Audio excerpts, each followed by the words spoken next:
Yes, welcome all of you in ज्ञान विविधता channel. सेठ श्री सुधमल तापड़िया आचार्य संस्कृत महाविद्यालय में आप लोगों का हार्दिक स्वागत और अभिनंदन करता हूँ।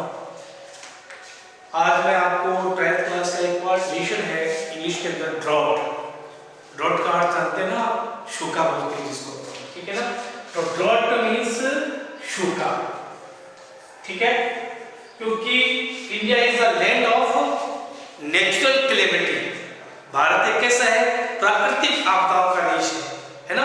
जापान भी है ना, जापान में क्या आते हैं, अर्थक्वेक आते हैं ना, तो ये नेचुरल कैलेमिटी बोलते हैं इसको। सिमिलरली इसी प्रकार इंडिया के अंदर भी क्या करता है, समय समय पर बहुत ज्यादा अकाल पड़ते हैं। इंडिया में भी राजस्थान एक ऐसी जगह है जहां पर अकाल रेगुलर पड़ता है। और अकाल पड़ने से बच्चों क्या होता है मालूम है आपको, उसके अंदर जानवरों के लिए खाने के लिए चारा नहीं होते हैं, व्यक्तियों के लिए चारा नहीं होते हैं, व्यक्ति भूख से ग्रसित होता है ना। तो वो व्यक्ति क्या करता है, अपनी भूख के लिए इधर उधर क्या करता है, पलायन करता है, माइग्रेट करता है। तो today we are going to discuss on the drought topic which is composed and written by Sharat Chandra Chatterjee. Sharat Chandra Chatterjee was a very popular writer and poet in English literature. In this story, he exposes the condition of poor family, the condition of poor family in this story. What is the poor condition family story? अब आप मेरे से पूछेंगे sir इसमें एक गरीब परिवार की क्या कहा है। देखिए एक जुलाहा होता है और उसका नाम क्या होता है, गफूर। क्या नाम होता है, Gafur. Gafur is the main figure and man central character in this story. इस कहानी के अंदर गफूर ही एक ऐसा है, जुलाहा है, ये वीवर है। वीवर मींस जुलाहा को बोलते हैं इंग्लिश के अंदर। छोटी सी बड़ी ब्रीफ स्टोरी है, बड़ी इंटरेस्टिंग स्टोरी है। ये स्टोरी का लेसन है, स्टोरी का चैप्टर है, ऐसे का नहीं है। तो we can discuss Hindi and English language. हम इसको हिंदी और इंग्लिश लैंग्वेज दोनों में डिस्कस कर सकते हैं। तो कितनी इंटरेस्टिंग कहानी है गफूर। गफूर क्या है, एक वीवर है, जुलाहा है ना। और ये जुलाहा क्या होता है, एक काशीपुर गांव के अंदर, काशीपुर गांव से बिलोंग करता है, ठीक है ना। काशीपुर गांव के अंदर ये रह जाता। तो काशीपुर गांव के अंदर एक बार क्या हुआ, एक टेरिबल भयंकर क्या पड़ा, ड्रॉट पड़ा। तो वहां पर खाने के लिए भोजन नहीं था और जानवरों के लिए भोजन नहीं था, यानी भूखमरी हो गई थी। स्टारवेशन, चारों तरफ क्या था, स्टारवेशन देखने को मिल रहा था। Very bad condition in Kashipur village and Gafur lived there and Gafur lived there. Gafur वहां क्या करता था, रहता था। और गफूर के साथ इसकी एक बेटी और थी। Gafur belong to Muslim family, weaver था, मुस्लिम फैमिली से बिलोंग करता था। और शरद चंद्र चटर्जी इसी माइनॉरिटी का डिस्कस कर रहे हैं कि जो गांव एक काशीपुर है जो टोटली ब्राह्मण परिवार से बिलोंग करता है, और वहां पर गफूर जैसा आदमी अगर रहे और उसकी स्टोरी को वो एक्सपोजेस करे, it means he wanted to show the minority feeling in this village, कि लोगों के अंदर किस प्रकार की माइनॉरिटी फीलिंग है, उसको एक तरीके से वो यहां पर एक्सपोजेस करना चाहता है। तो गफूर की एक लड़की कौन थी, अमीना, और plus Mahesh. There are 3 characters in this story, but another character also, दूसरे कैरेक्टर भी है इसके अंदर है। और एक कैरेक्टर का नाम क्या था, सिब्बू बाबू। कौन था, सिब्बू बाबू। और एक another character Sibbu Babu, he is the landlord and Tarak Ratna. Tarak Ratna is another character।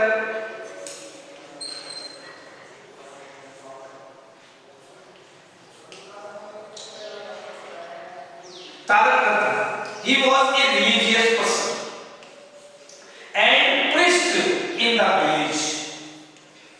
He was a religious person and priest in the village. And Sabbu is landlord in Kasipur village.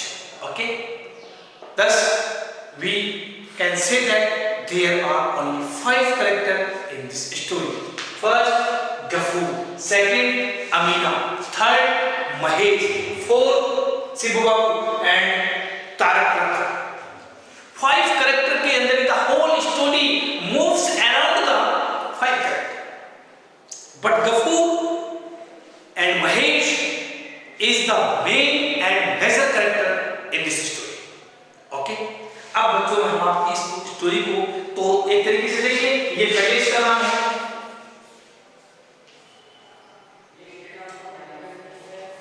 ये जगह का नाम है, स्थान का नाम है। तो बच्चों देखिए, अगर देखिए काशीपुर, गफूर, अमीना, महेश, शिबू बाबू और तारक रत्न, इनके चारों तरफ स्टोरी क्या करती है? मूव्स करती है, रोटेट अराउंड। कैसे घूमती है? आप कहेंगे सर इसके बारे में क्या स्टोरी है? मैं आपको एकदम brief story Hindi and English दोनों में आप समझिएगा, और हिंदी में आपके क्लियर होने के बाद you can translate Hindi into English. आप उसकी हिंदी से इंग्लिश बना सकते हो, नो प्रॉब्लम फॉर यू। अब तारक रत्न ये क्या था? तारक रत्न और Shibu Babu lived in a Kashipur. He is the main and head and HOD of the village Kashipur. Kashipur के मेन थे। And Ghafoor was a very poor people, very poor people. He lived also in this village. And Shibu Babu and Tarak Ratna was a tyrannical person. अत्याचारी थे, क्रूर थे, निर्दयी थे, और उन्होंने अपना जो क्रूरटी किसके ऊपर सौंपी? गफूर के ऊपर सौंपी। Ghafoor, Mahesh and Amina lived in this village. One day there was a terrible drought in Kasipur. He had no food in his house, at his house. He had no fodder for the Mahesh. And Mahesh was suffered from starvation. भुखमरी से मर रहा था. He was dying. मर रहा था. And one day, एक दिन तारक रत्न and his servant arrived to Gafur house. इसके घर पहुंचे and abuses him. उसको अनेक प्रकार की गालियां दी, और उन्होंने गालियां ये दी कि बिकॉज इसने इसके पास पैसे नहीं थे, तो ये लोन उधार लिया करता था, बोन लिया करता था, और ये उस पर क्या लेते थे? कमीशन लेते थे, इंटरेस्ट लेते थे, और he could not pay that time because he was a very poor and there was a great and terrible famine and drought in the Kasipur village, और वहां पर भयंकर अकाल था। अब गफूर ने क्या किया? वो महेश को अपने एक बबूल के पेड़ के नीचे बांधता था। तो अब वो अपने इसको छोड़ भी नहीं सकता था, इसको बांधे रखता था, टाइट रखता था। क्यों रखता था? क्योंकि गांव के अंदर जो धान कटती है ना, उसको क्या कर लेता था? ये चल लेता था, ग्रेजिंग कर लेता था। तो इसलिए लोग ये वेरी टेरिफाइड था, भयभीत था कि लोग उसको पनिश नहीं करेंगे। तो एक दिन क्या हुआ? इसने इसके महेश ने क्या किया? बहुत प्यासा था, प्यासा होने के कारण पानी नहीं था, तो इसने क्या किया? इस शिबू बाबू की जो लड़की है उसके ऊपर अटैक कर दिया, और इसके खेतों में जाकर चल के भी आ गया, ग्रेजिंग करके भी आ गया। अब इसके ऊपर प्लेंटी के रूप में इससे वसूल लेके भी आ गया वो कि भाई तेरे बैल ने ये कार्य किया है और मेरी बेटी पर अटैक किया है, और तुझे ये करना पड़ेगा। ये बहुत दुखी था, he was very sad that time, and he came home. He reached home, and he was thinking about the Mahesh situation. वो बहुत दुखी भी था कि मैं इसके लिए चारा भी नहीं है, मैं इसके लिए खाने के लिए पानी भोजन भी नहीं, चारा भी नहीं है, पीने के लिए पानी भी नहीं है। तो महेश को जब इसने देखा अटैक करते हुए इसके ऊपर, गफूर ने देख लिया, और उसने उसका जो पानी था उसको इकट्ठा कर दिया, बिखेर दिया, और उसको सर्व करने लगा, चाटने लगा। अब महेश ने देखा, तो Gafoor attacked on Mahesh head immediately at time on spot, he died, मर गया। Mahesh loved him very like as a son, Mahesh उससे एक बेटे के जैसा क्या करता था, बोलो, प्रेम करता था। But he attacked on his head and at once he died and Ghafoor was very sad. Gafur wanted to repent, Gafur पश्चाताप करना चाहता था। और अमीना के भी उसने क्या किया, स्लैप, उसके थप्पड़ मार दिया।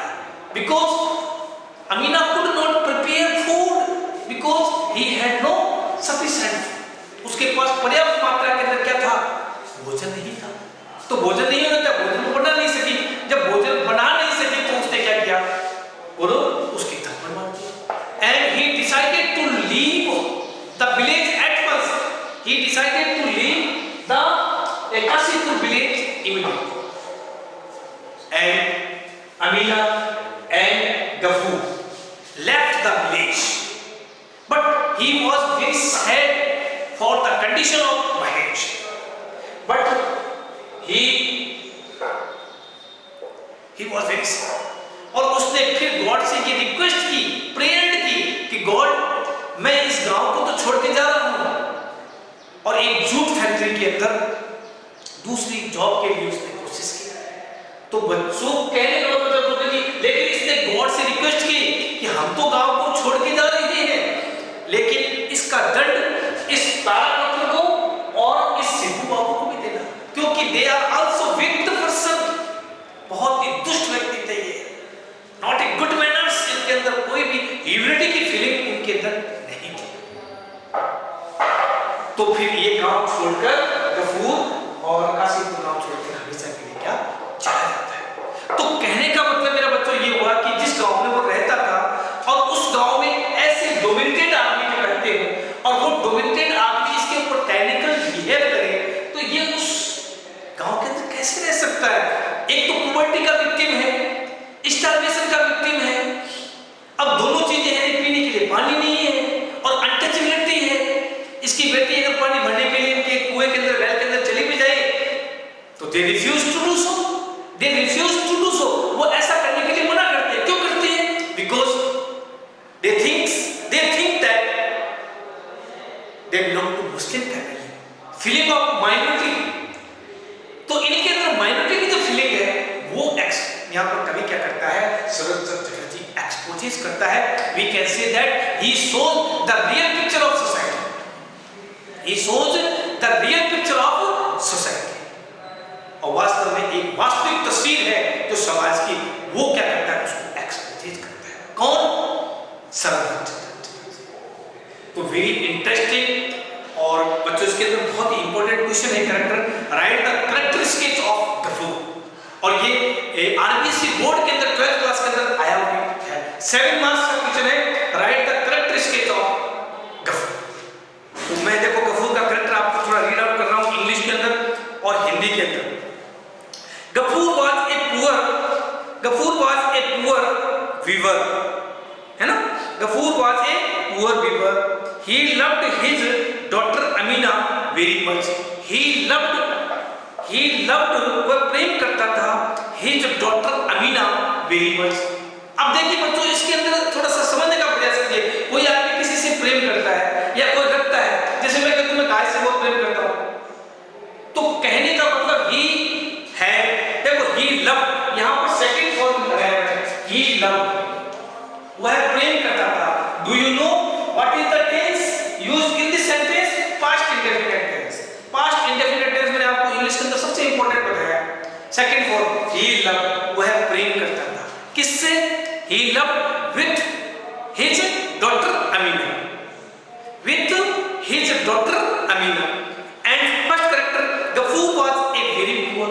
अब बच्चों कई बार बच्चे में से पूछते हैं सर गफूर लगा के मैंने ये लगा दिया, Ghafoor was a poor weaver, ये लगा दिया, या भाजपा के बाद सर आईडी क्यों नहीं लगाया? बच्चे में से पूछते हैं कि सर भाजपा के बाद आईडी क्या था? ये केवल देखो बच्चों ठाती थे, ओनली फॉर ठाती थे। अगर मैं कहूँ रहा था रहे थे, अगर रहा था रहते कहूं तो मैं ये क्या कहूंगा, वाज प्लस आईएनजी आएगा, लेकिन यहां वाज प्लस आईएनजी नहीं आएगा। मैं एक टीचर था, आई वाज ए टीचर, और मैं कहता हूं मैं एक अध्यापक हूं, तो I am a teacher, no problem. लेकिन Gafur was a poor weaver. He loved, और past indefinite tense आ गया, he loved with her daughter Amina very much. He was a short, है ना, he was a short tempest. He got angry with his loving daughter. He, है ना, या he was very sad with the treat of, ये तो जो भी कहने का मतलब मेरा ये है, इसके अंदर करेक्टर पूरा लिखा हुआ है, आप लोग इसको पढ़िएगा। इसके अंदर कौन कौन से करेक्टर है, गफूर का करेक्टर सबसे इंपॉर्टेंट है, महेश उसका एक क्या था, बैल था, ये भी जानना महेश। अब देखिए एक ये भी है इसके अंदर, लेसन के अंदर ये भी एक्सपोजेज होती है कि ये देखो दोनों बिलोंग टू हिंदी फैमिली, और ये इसने ये दोनों देखो मुस्लिम फैमिली से, और इसने गफूर ने अपने बैल का नाम क्या रखा, महेश, और ये नाम हिंदुओं के अंदर होता है। तो the feeling of Hindu and Muslim, वो भी यहाँ पर कभी क्या करना चाहता है, शरद चटर्जी दिखाना चाहता है। और राजस्थान जैसे एटमॉस्फेयर के अंदर जो ड्रॉट है वो नियमित रूप से होते रहते हैं, तो उसको भी एक्सपोजेस किया, किस प्रकार इन दोनों के पास खाने के लिए भोजन नहीं था, पीने के लिए पानी नहीं था, और इन दोनों बंदों के पास था लेकिन उनको ये टच नहीं करने देते थे।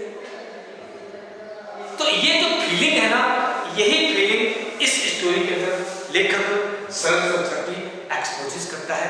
तो वेरी इंपॉर्टेंट क्वेश्चन क्या है, write the correct sketch of Sharad Chandra. He bagged the landlord forgiveness, वह जमींदार को माफी, है ना, मांग ली थी। देखो ही बेग्ड, उसने माफी मांग ली थी कि भाई गलती हो गई, मेरे बैल ने तुम्हारी बेटी पर अटैक किया, लेकिन he was a very determined person, दृढ़ निश्चयी था, और वो लाइक नहीं करता था इसका, वो ये चाहता था कि यहाँ से चला जाए, कहाँ हमारे गांव के अंदर मुस्लिम फैमिली रह रही है। इसलिए जमींदार ने उसका, है ना, उसको माफ कर दिया, उसको कई बार हुआ, उसकी माफी दी गई। अतः कहने का मतलब इस कहानी के अंदर मैं आपको ये कहना चाहता हूँ, there are many kinds of question in this book, you should read it and you can consult anytime, anyway, or if you are feeling any problems, ठीक है, you can ask me anytime. Keep practice, keep smiling. Thank you everybody. Okay, and next day I will tell you next story, very short story I have told it. Okay, bye. See you.